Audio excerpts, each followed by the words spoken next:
Hello hello मेरे प्यारे friends, मैं आपके लिए लेकर आया हूँ जीके के 20 महत्वपूर्ण प्रश्न जो कि साल 2024 में जो भी आल आल कम्पिटेटिव एग्जाम यानी जो कि केमिस्ट्री फिजिक्स केमिस्ट्री मैथ जो लिए होगा उसके लिए बहुत ही इंपॉर्टेंट प्रश्न है।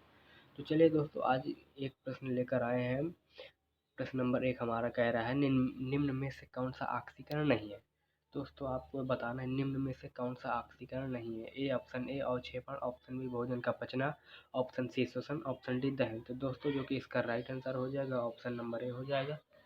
जी हाँ दोस्तों, चलिए प्रश्न नंबर दूसरे की तरफ चलते हैं। दोस्तों, अगर आपको एक वीडियो अच्छा लगे तो चैनल को सब्सक्राइब और लाइक शेयर जरूर करें। तो चलिए दोस्तों, प्रश्न नंबर दूसरे की ओर बढ़ते हैं। नमक के घोल में सिल्वर नाइट्रेट का घोल डालने पर दही जैसे पदार्थ उत्पन्न होता है, कौन से प्रक्रिया होती है। तो दोस्तों, आपको मालूम होना चाहिए कि कौन सी उदासीनीकरण प्रक्रिया होती है। सिंपल सी बात है दोस्तों, जो इसका राइट आंसर हो जाएगा ऑप्शन नंबर बी हो जाएगा। चलिए दोस्तों, प्रश्न नंबर 3 की ओर चलते हैं। प्रश्न नंबर 3 कह रहा है, संक्षारण किस प्रकार की अपक्रिया। दोस्तों, प्रश्न नंबर 3 बोल रहा है संक्षारण किस प्रकार की अपक्रिया। दोस्तों, ऑप्शन में ए अपचयन अपक्रिया, ऑप्शन बी अवक्षेपण अपक्रिया, ऑप्शन सी उपचयन अपक्रिया, ऑप्शन डी संयोजन अपक्रिया। दोस्तों, जो कि इसका राइट आंसर हो जाएगा ऑप्शन नंबर सी इसका राइट आंसर हो जाएगा अपचयन अपक्रिया। जी हाँ दोस्तों, इसका राइट आंसर सी हो जाएगा। चलिए दोस्तों, प्रश्न नंबर 4 की तरफ बढ़ते हैं, जो कि हमारा बहुत ही खूबसूरत प्रश्न है।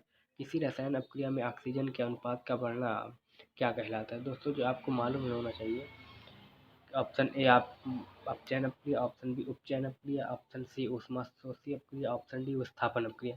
तो दोस्तों, इसका राइट आंसर हो जाएगा उपचयन अपक्रिया। जी हाँ दोस्तों, इसका राइट आंसर बी हो जाएगा। चैनल को लाइक करिएगा और सब्सक्राइब जरूर करिएगा वीडियो अच्छा लगे तो। दोस्तों, चलिए बढ़ते हैं अगले क्वेश्चन की ओर। अगला क्वेश्चन बोल रहा है, निम्न में से कौन सी अपक्रिया के युग्म हमेशा साथ साथ होते हैं। दोस्तों, आपको मालूम होगा कि निम्न में से कौन सी अपक्रिया है जो कि जिसके अवक्षेपण साथ साथ होते हैं। ऑप्शन ए संयोजन और विघटन, ऑप्शन बी अवक्षेपण और विस्थापन, ऑप्शन सी उदासीनीकरण और विस्थापन, ऑप्शन डी ऑक्सीकरण।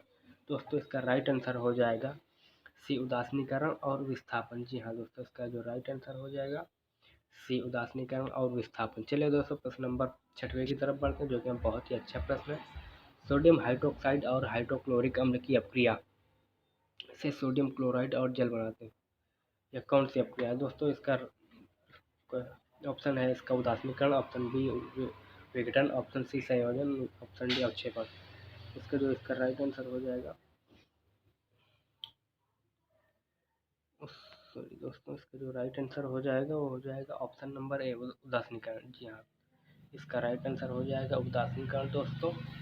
चलिए दोस्तों, बढ़ते हैं प्रश्न नंबर 7वें की तरफ, जो कि बहुत ही इंपॉर्टेंट प्रश्न है हमारा। किसी अपक्रिया में भाग लेने वाले पदार्थ को क्या कहलाते हैं।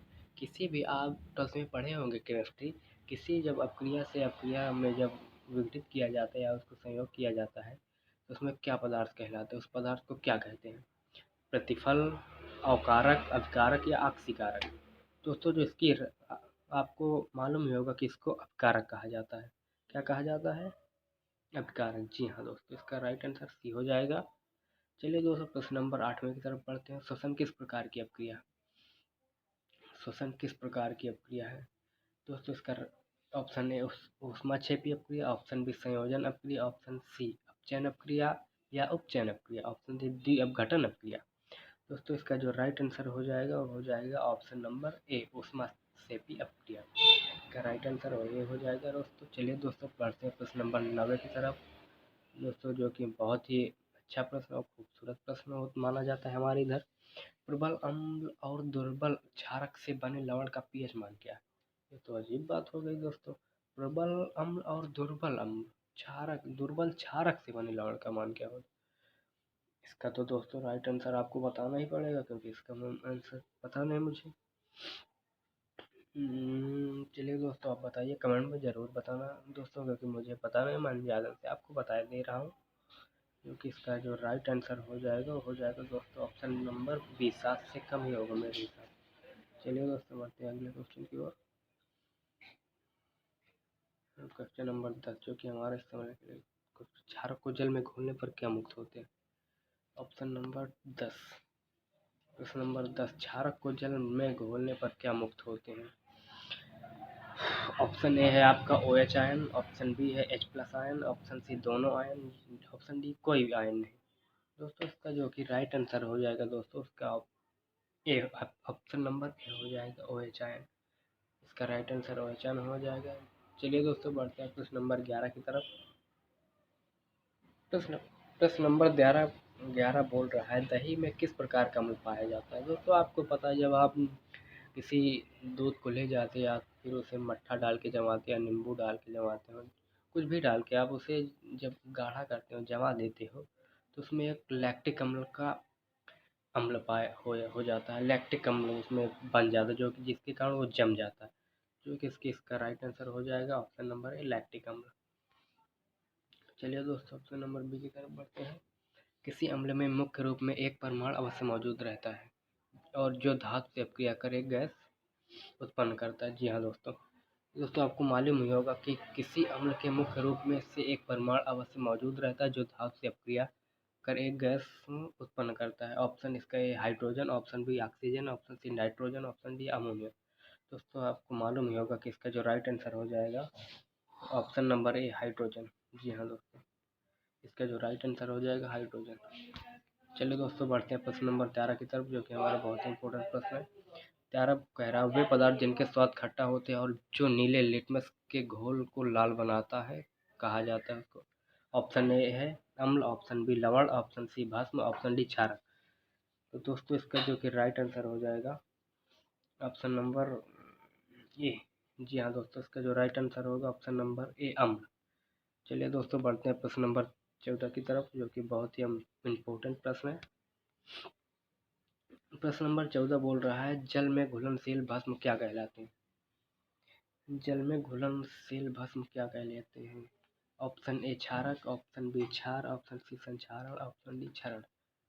तो जो कि इसका जो कि राइट आंसर हो जाएगा, इसका राइट आंसर हो जाएगा ऑप्शन नंबर बी, क्षार। जी हाँ दोस्तों, इसका राइट आंसर हो जाएगा क्षार। चलिए दोस्तों बढ़ते हैं प्रश्न नंबर अगले की तरफ। प्रश्न नंबर 15 बोल रहा है, निम्न में से कौन सा प्रबल अम्लीय है। जी हाँ दोस्तों, इसका निम्न में कौन प्रबल अम्लीय है। पीएच तो इसका उदासीन है, क्योंकि वो अम्ल भी है और क्षार भी है। अम्ल भी नहीं है और क्षार भी नहीं है, ये उदासीन है। और पीएच मान है, ये हमारा क्षार है, और पीएच है वो हमारा अम्ल है। कौन प्रबल अम्ल है। पीएच बराबर 0, पीएच इक्वल टू 0, ये हमारा ऑप्शन सही हो जाएगा मेरे दोस्तों। Option number see the is the right answer. चलिए दोस्तों बढ़ते हैं प्रश्न नंबर 16 की तरफ। लिटमस रंजक बैंगनी रंग का होता है जो निकाला जाता है। जी हाँ दोस्तों, बताइए इसका राइट आंसर क्या होगा। ऑप्शन ए लाल, option B lichen, option C पत्ता गोभी हल्दी, ऑप्शन डी पेटोनिया फूल। दोस्तों इसका जो कि राइट आंसर हो जाएगा उसका ऑप्शन नंबर बी, लाइकेन। जी हाँ दोस्तों, इसका ऑप्शन नंबर बी लाइकेन हो जाएगा। चलिए दोस्तों प्रश्न नंबर 17 की तरफ बढ़ते हैं। सूक्ष्म बुझा हुआ चूना पर क्लोरीन गैस की क्रिया से कौन सा पदार्थ बनता है। दोस्तों आपको मालूम ही होगा, ऑप्शन ए में दे रहा है कैल्शियम क्लोराइड, ऑप्शन बी दे रहा है विरंजक चूर्ण, ऑप्शन सी दे रहा है हाइड्रोक्लोरिक अम्ल, ऑप्शन डी दे रहा है जल। तो दोस्तों इसका जो कि राइट आंसर हो जाएगा ऑप्शन नंबर बी, विरंजक चूर्ण। जी हाँ दोस्तों, इसका राइट आंसर हो जाएगा विरंजक चूर्ण। चलिए दोस्तों बढ़ते हैं प्रश्न नंबर 18वें की तरफ, जो कि हमारा बहुत ही प्यारा क्वेश्चन है। हल्दी लिटमस पन आदि किस प्रकार का सूचक। हल्दी लिटमस पत्र आदि किस प्रकार का सूचक है। ऑप्शन ए में दे रहा है संश्लेषित, ऑप्शन बी प्राकृतिक, ऑप्शन सी प्राकृतिक एवं संश्लेषित, ऑप्शन डी अन्य। दोस्तों इसका जो कि राइट आंसर हो जाएगा, इसका जो कि राइट आंसर हो जाएगा दोस्तों, वो हो जाएगा ऑप्शन नंबर बी, प्राकृतिक। जी हाँ दोस्तों, इसका right answer option number B हो जाएगा। चलिए दोस्तों प्रश्न नंबर 9 की तरफ 19वें की तरफ बढ़ते हैं, जो कि हमारा समाप्त होने का है प्रश्न। जी हाँ, अपच का उपचार करने के लिए निम्न में से कौन औषधि का उपयोग होता है। जी हाँ दोस्तों, ये क्वेश्चन थोड़ा टेढ़ा है, लेकिन आपको समझना होगा। अपच का उपचार करने के लिए निम्न में से कौन सा औषधि का उपयोग होता है। दोस्तों इसका जो ऑप्शन ए दे रहा है antacid, option B antibiotic, option D analgesic, option D antiseptic. दोस्तों इसका जो कि राइट आंसर होगा मेरे हिसाब से, दोस्तों इसका राइट आंसर होगा एंटासिड। ऑप्शन नंबर ए इसका राइट आंसर मेरे ख्याल से आप क्या बोलते हैं कमेंट में ज़रूर बताना दोस्तों। चलो दोस्तों अगले क्वेश्चन की ओर बढ़ते हैं, और ये हमारा आखिरी क्वेश्चन होगा दोस्तों। हमारा वीडियो का आखिरी क्वेश्चन है। जी हाँ दोस्तों, निम्न में कौन ऑक्सीकरण नहीं है? दोस्तों इसमें निम्न में कौन सा ऑक्सीकरण नहीं है? दोस्तों निम्न से कौन सा ऑक्सीकरण? ऑप्शन ए दिया है दहन, ऑप्शन बी अवक्षेपण, ऑप्शन सी भोजन का पचना, ऑप्शन सी श्वसन। तो दोस्तों जो कि इसका राइट आंसर हो जाएगा अवक्षेपण। जी हाँ दोस्तों, इसका राइट आंसर हो जाएगा अवक्षेपण। तो दोस्तों आपको वीडियो अच्छा लगा हो तो चैनल को सब्सक्राइब और लाइक और शेयर ज़रूर करें। धन्यवाद।